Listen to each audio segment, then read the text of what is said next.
Les centres sociaux se définissent aujourd'hui comme des lieux d'animation de la vie sociale, permettant ainsi aux habitants d'exprimer, de concevoir et de réaliser leurs projets. Ils prennent en compte l'expression des demandes et des initiatives des usagers et des habitants et favorisent ainsi la vie sociale et la vie associative. Ils proposent des activités et des services à finalité sociale, éducative, culturelle ou de loisirs, ainsi que des actions spécifiques pour répondre aux problématiques repérées sur leur territoire. Ils favorisent également le développement des initiatives des usagers en mettant des moyens humains et logistiques à leur disposition. Très bien écouter à n'importe quelle heure, à n'importe quel moment. Que je vienne à 8h ou à 16h50 et puis que les salariés terminent à 17h, ils vont pas me mettre dehors parce qu'ils sont pressés pour retourner chez eux, sauf si bien sûr ils ont un rendez-vous qu'ils doivent aller chercher leurs enfants, mais jamais on m'a mis dehors et on ne me mettra jamais dehors. Bien loin de là, ils sont à l'écoute, ils sont conviviaux, c'est comme ma deuxième maison. De toute façon, quand je viens ici, c'est toujours comme ma deuxième maison. Je me sens bien. Je peux rester toute une journée entière sans souci, quoi. D'autofinancement, parce qu'à un moment donné, on voulait partir, nous, en vacances avec un groupe d'amis. Et on a mené des actions d'autofinancement et on s'est dit pourquoi pas essayer de faire ça à tel endroit. Et on a toujours été écoutés, ils ont toujours suivi ce qu'on voulait faire.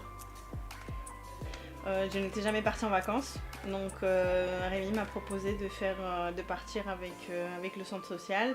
Donc j'ai eu des aides et puis on a réussi à partir pour la première fois en vacances avec eux. Et ça a été d'une grande aide parce que je ne savais pas comment organiser mon budget, ni comment trouver l'endroit, vraiment ce que je voulais. Donc on allait par étapes et on était plusieurs parents.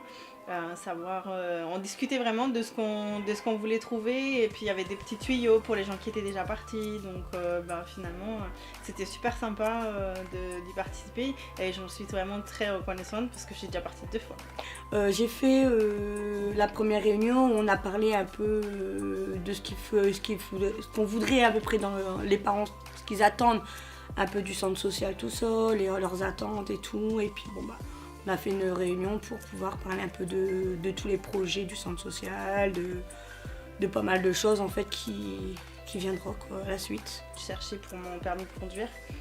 Il m'avait aussi aiguillé pour pouvoir passer mon permis. Écoute, cette personne elle se charge de ci, de ça. Pour les vacances, pareil, il me dit voilà. Ou là, par exemple, les activités pour l'été. On était en réunion un petit peu avec d'autres parents pour essayer de trouver des activités à faire pour la première quinzaine de juillet. Et puis trouver à quels endroits on pourrait y aller, combien de personnes et tout ça. Donc oui, et puis même si c'est quelqu'un que je connais pas, on est tout de suite mis dans le bain. Donc c'est vraiment une très très grande famille avec plein d'autres activités différentes. Et puis Rémi, il est toujours présent. Et il est toujours là quand on a besoin de lui. Enfin moi j'ai souvent affaire à lui, mais même les intervenants et tout, ils sont top. On a eu des espaces bulles d'air où on parle un peu de nos problèmes avec nos enfants, tout ça, ou pour aider aussi les autres. Et c'est vrai que c'est pas mal parce qu'au moins on voit que quand on rentre à la maison, on essaye de faire ce que les autres parents ils nous ont dit. Et en fin de compte, soit ça marche pas. Mais si ça marche pas, on peut en reparler à la réunion et puis retrouver un autre système pour en parler. Et c'est vrai que c'est pas mal quand même.